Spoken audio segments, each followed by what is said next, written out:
Quand on est face à un travail, face à une séquence qu'on a montée, on se pose la question de l'évaluation.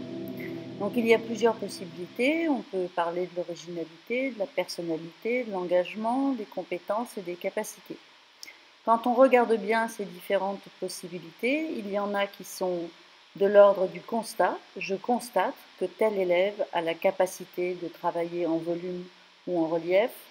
Je constate qu'il a la compétence de répondre à l'oral avec une phrase complète et je constate qu'il est engagé dans son travail durant le dispositif. En revanche, si on parle d'originalité, là, c'est un peu comme le Rubik's Cube. Il y a bien des questions qui sont soulevées. L'originalité, c'est tout à fait subjectif. Ce qui pourra vous paraître, vous, très original, à un de vos collègues paraîtra tout à fait banal. La personnalité, c'est exactement pareil. On ne peut pas évaluer, on ne peut pas noter la personnalité d'un élève.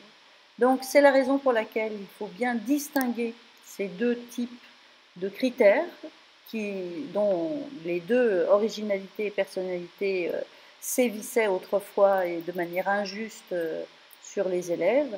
Aujourd'hui, nous évaluons des capacités, des compétences et l'engagement dans le travail. Tout cela est consultable sur le socle commun de connaissances et de compétences qu'on trouve sur Internet. Donc là, vous pouvez trouver plusieurs items que vous arrangerez à votre dispositif, mais surtout pas ces deux-là, l'originalité, la personnalité, comme le comportement, qui ne doivent pas être évalués au cours d'un dispositif. Donc toujours se baser sur un constat et non pas sur une opinion personnelle.